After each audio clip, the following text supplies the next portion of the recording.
अभी लालचंद जी ने पूरे शुरू से लेकर के बिजली का मुद्दा उठाया है और वास्तव में ये सबसे बड़ी समस्या है। और इन समस्याओं में कहीं आस और उम्मीद हमें इस कोटपुतली क्षेत्र में किसी व्यक्तित्व में नजर आती है। तो मैं आमंत्रित करता हूं ऐसे ही एक विराट व्यक्तित्व को जो संघर्ष के पर्याय के रूप में जन जन की आवाज बनते हैं, हमारे कोटपुतली क्षेत्र के पूर्व विधायक, राजस्थान विधानसभा के पूर्व संसदीय सचिव श्री रामस्वरूप जी कसाना को आए और हम सबको पाथे प्रदान करें। देव म्यूजिक कोटपुतली। मंच पर विराजमान पूर्व सरपंच सतराम जी, देवेंद्र जी, वर्तमान सरपंच मान सिंह जी गुरुजी और सभी सम्मानित मंच, मेरे सामने विराजमान परम आदरणीय सम्मानीय पूजा के योग्य मेरे बुजुर्गों, सदैव इस समाज को और इस देश में योगदान देने वाले मेरे युवा साथियों, और जहां तक मेरी आवाज जा रही है मेरी मातृशक्ति को मेरा नमन। और आज भगवान नरसिंह जी के जो इस प्रोग्राम के अंदर सम्मानीय जयराम जी ठेकला साहब, भाई लालचंद जी मासी जो मनोरंजन भी करते हैं और उसके साथ साथ हमारी संस्कृति को जीवित भी रखते हैं, तो मैं कोटपुतली का एक छोटा सा आदमी होने के नाते, कोटपुतली का जनसेवक होने के नाते आप सबका इस कोटपुतली की पावन धरा पर हाथ जोड़कर आपका हार्दिक अभिनंदन और स्वागत करता हूं। अभी जो मन संचालन कर रहे थे भाई राजेंद्र जी, जिन्होंने एक बात कही कि भगवा, ये भगवा रंग में तो हम पैदा हुए हैं और जब तक हमारे प्राण रहेंगे इसी रंग में रहेंगे, क्योंकि मुझे गर्व है आज कि मैं हिंदू हूं, और उससे भी एक गर्व और भी है कि उसके साथ साथ मैं गुर्जर समाज में जन्म लिया है। इस बात का मुझे सदैव गर्व है और गर्व इस बात का है कि मैंने भारत माता किस पवन,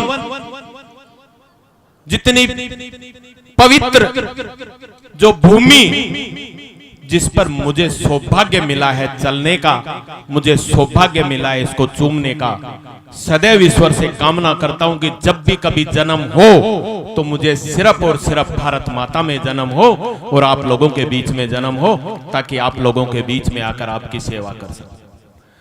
और आज मैं उस धरा पर आया हूं जिस धरा ने सदैव इतिहास बदला है। आज इस गोनेडा की इस पावन धरा को नमन करता हूं, और नमन इसलिए करता हूं कि जब भी चाहे ये देश, चाहे राज्य और चाहे ये तहसील संकट में रही होंगी, तो सबसे पहले बढ़कर इस गोनेडा के पावन पवित्र महापुरुषों ने सदैव योगदान दिया है और आगे बढ़कर इसमें सहयोग किया है। इसलिए आप सबको पुनः मैं प्रणाम करता हूं। एक समय था जब सेवा बाबा ने एक ऐसा अवतार लिया जिसको हम विष्णु का अवतार मानते हैं, और 3 दिशाओं तक जिसका नाम सदैव, जब तक ये सूरज और चांद रहेगा, जब तक सेवा बाबा का नाम रहेगा। उसके बाद मैं पिछली बार गोनेडा की पावन धरा पर आया, 70 साल से एक इतिहास चला रहा था। लोग कहते थे कि यहां पर गुर्जर प्रधान नहीं बन सकता। मैंने कहा कि मैं उस पवित्र धरती पर जाऊंगा जिस धरा ने, अगर दिल्ली के अंदर जब मुगलों ने ललकारा तो उसी धरा का वीर सेवा रावत दिल्ली जाकर उसने अपना पराक्रम दिखाया था। आज फिर उस धरा पर जाऊंगा, और इस विश्वास के साथ मैं गोनेडा की इस पावन धरा के ऊपर जब वहां आया, एक विश्वास था मन में, एक आस्था थी मन में कि अगर मैं उस पावन धरा पर गया तो मेरी मनोकामना भी पूर्ण होंगी और ये जितने भी लोग बैठे हुए हैं इनकी मनोकामना भी पूर्ण होगी। मुझे आज भी याद है, लास्ट 16 तारीख थी डेलीगेटों के फार्म भरने की, और लास्ट तारीख को मैंने यहां से जब कैंडिडेट उतारा, मुझे गर्व है और मैं अपने आप को स्वीकार करता हूं कि मैं आप जैसे महान पुरुषों का सेवक हूं। इस बात का गर्व भी करता हूं मैं जब आप लोगों के पास आया और आपसे अरदास की तो आप लोगों ने मुझे गले लगाया, और सबसे पहले आपने पूरे कोटपुतली तहसील में सबसे ज्यादा अगर कोई वोटों से जीत कर गया तो वो आपका डेलीगेट जीत कर गया, और जो 70 साल का इतिहास था उस इतिहास को तोड़ा भी, और 18 वोटों से जिताकर आपने आपका मान और सम्मान बढ़ाया। इसलिए सदैव इस धरा को पूजते आया हूं और फिर इसको नमन करता हूं। साथियों, बहुत सी बातें आप लोगों के बीच में रही, और उससे पहले मैं अपनी बात स्टार्ट करूं, सबसे पहले तो मैं हाथ जोड़कर आप सभी से माफी चाहूंगा कि 23 तारीख को जो प्रोग्राम था, मैं किसी कारणवश जयपुर जाने की वजह से आप लोगों के बीच में नहीं आया। उसके लिए आपसे हाथ जोड़कर माफी चाहता हूं, वरना ऐसी कभी गलती नहीं हो सकती कि आपका सेवक गोनेड़ा की इस पावन धरा पर आवे।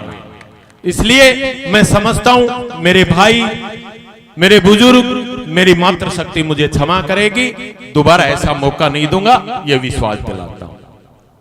साथियों, आज भी हमें याद है कि जब गोनेड़ा के अंदर हमारे महान जो यहाँ पूर्व सरपंच साहब बैठे हैं, पायलट साहब ने आपको जो कृषि विद्यालय यहाँ लेकर आए और एक नाम लेकर आए, लेकिन किन्हीं कारणवश हमने संघर्ष भी किया, और संघर्ष यहां तक भी किया।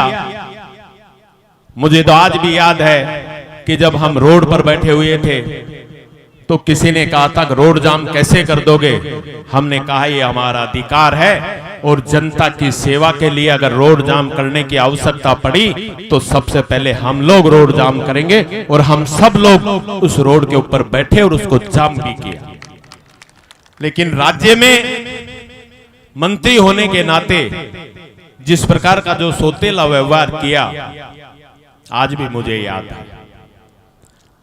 आप लोग सोचते होंगे कि हमारे जनप्रतिनिधि आते हैं भूल जाते हैं, लेकिन इतना विश्वास दिलाता हूं मेरे किसान भाइयों को, मेरे नौजवान साथियों को और मेरी मातृशक्ति को कि रामस्वरूप कसाना कभी भी जिस भी व्यक्ति ने पीठ पर वार किया उसको कभी भूलता नहीं है। समय का इंतजार है, जिस दिन समय आया आपका ब्याज समेत आपका कर्ज भी लौटाऊंगा गोनेड़ा की इस पावन धरा का, और वो जो हमसे छीन कर लेकर गए हैं उस विद्यालय को भी, विश्वविद्यालय को भी इस गोनेड़ा की पावन धरती पर लेकर आऊंगा, ये विश्वास दिलाने आया। साथियों, हमें परहेज नहीं है कि जो भी व्यक्ति कहीं भी अगर कोई अच्छा काम करता है तो सदैव हम लोग खुले दिल से उसकी बड़ाई करते हैं। अभी जब राज्यवर्धन सिंह जी ने आपके पुतली कट और गोपालपुरा कट को स्वीकृति दिलाई, तब पहला व्यक्ति रामस्वरूप कसाना था जिसने खुले दिल से उनका स्वागत किया था और यह विश्वास दिलाया था कि आपने जो हम पर उपकार किया इस कोटपुतली की जनता पर, यह जनता कभी नहीं भूल सकती। हमें जो भी व्यक्ति अच्छे काम करता है हम उसकी बड़ाई करते हैं, चाहे कोई भी व्यक्ति हो। आज हमारे क्षेत्र के अंदर पिछले कुछ समय से एक केंद्रीय विद्यालय का मैटर चला हुआ था। मैंने अब की बार एक प्रोग्राम में राज्यवर्धन सिंह जी मिले, मैंने कहा कि पहले ही हम लोग एक समाज विशेष के लोग काफी पिछड़े हुए हैं, और आप एक केंद्रीय विद्यालय की सौगात अगर इस कोटपुतली की जनता को दें तो मैं समझता हूं कि अगर जो राजस्थान की सरकार ये सोचती है कि सबका विकास सबका साथ, वो तभी होगा जब एक पिछड़ा हुआ समाज भी शिक्षित होकर इस राजस्थान के आन और बान और शान को बचाए रखने के लिए जब कोटपुतली का युवा फौज के लिए जाता है तो सबसे पहले ये सोचता है कि चाहे कुछ भी हो जाए, मुझे कहीं भी भेज दे, लेकिन इस देश की आन और बान और शान पर कभी आंच नहीं आने दूंगा। जब तक मेरे रक्त में एक बूंद भी बाकी रहेगी, इस देश के लिए लड़ाई लड़ता रहूंगा। इस कोटपुतली की जनता में ऐसे नौजवानों में जो जज्बा है।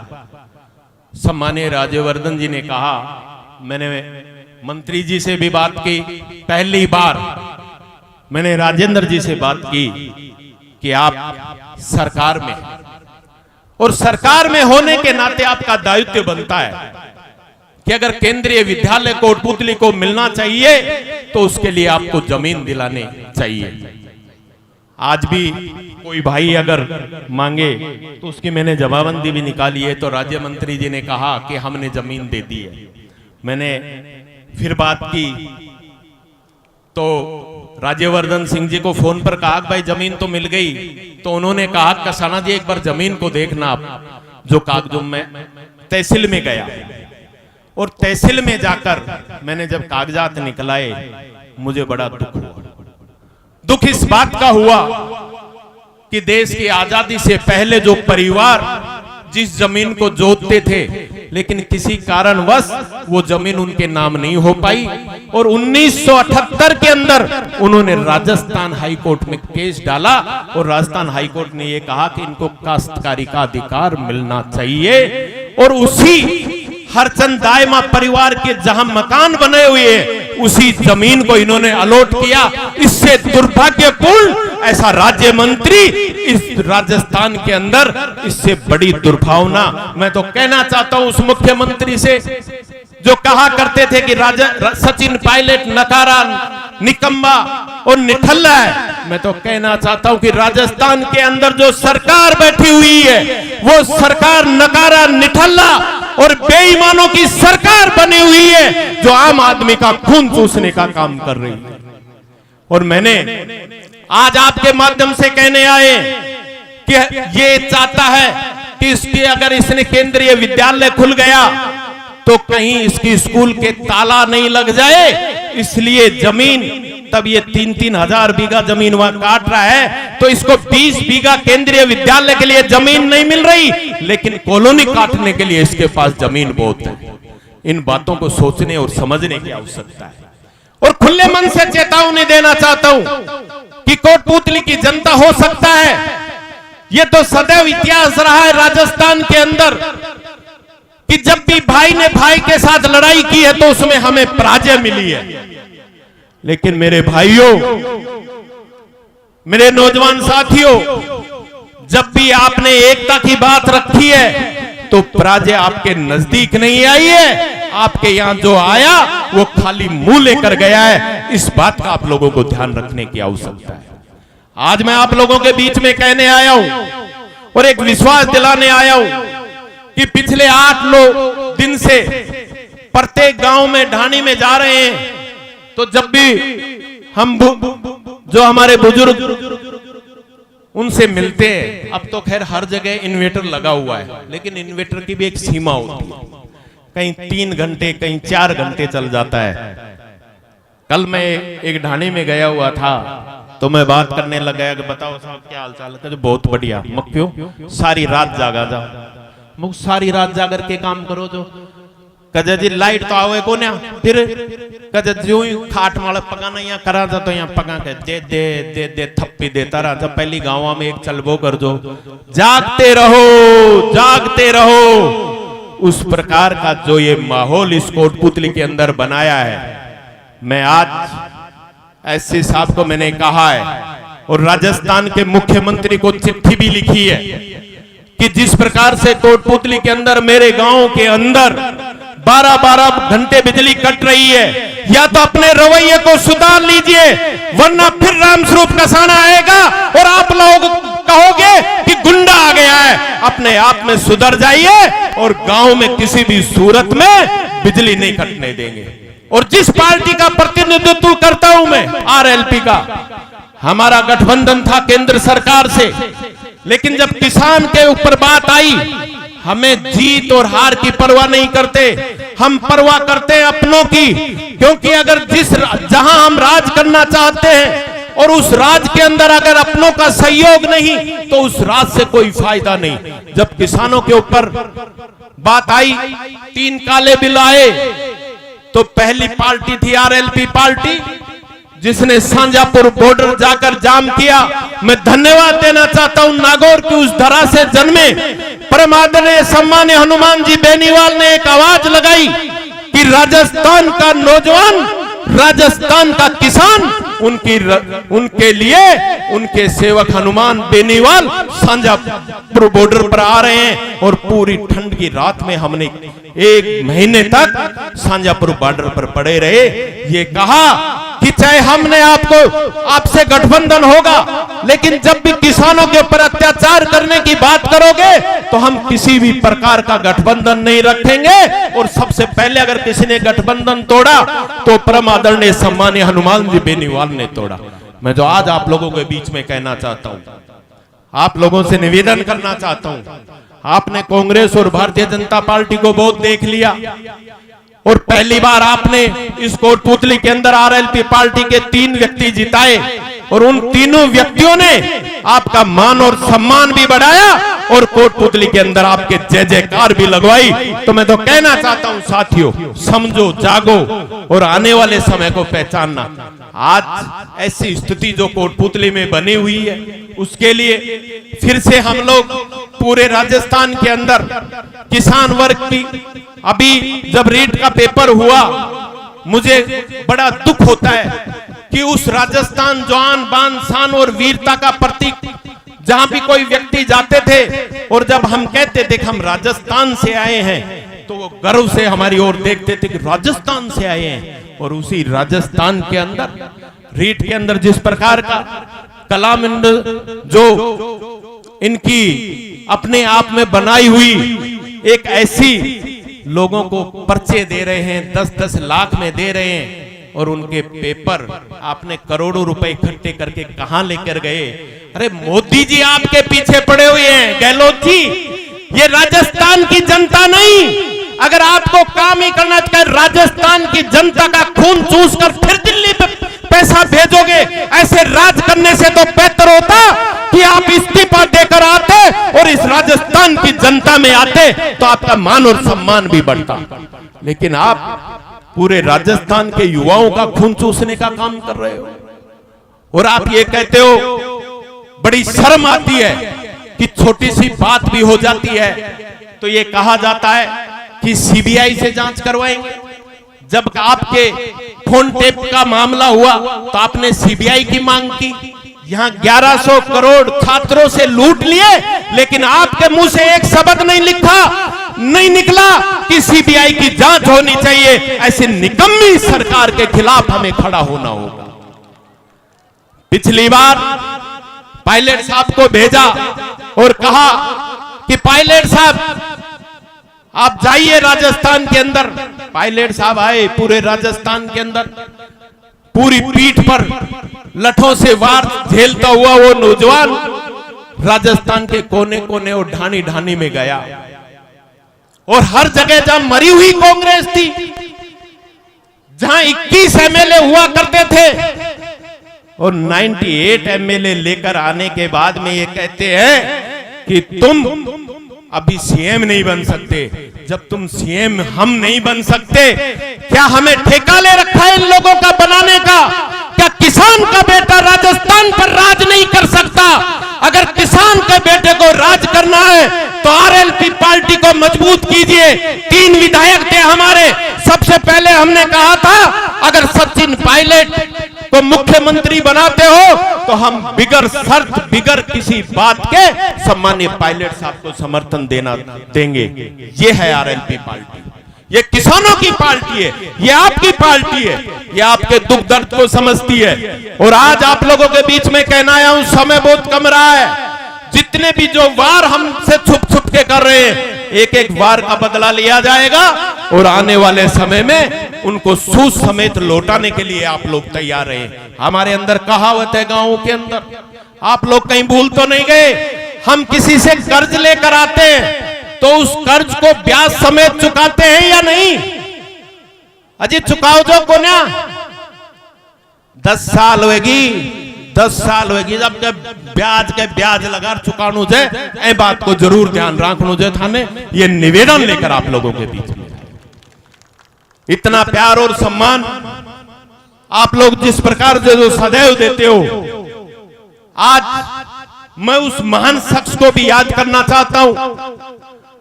हम जिस प्रकार से भगवान देवनारायण को याद करते हैं, लेकिन उसी रूप में इस समाज के अंदर एक ऐसा हीरा जिसने जन्म लिया, जिसे हम सब लोग स्वर्गीय किरोड़ी लाल जी भैंसला कहते हैं, उनको याद कर कर और उनके सम्मान में अपना शीश झुकाता हूं कि जिन्होंने इस समाज में जन्म लेकर इस समाज में शिक्षा की अलख जगाई।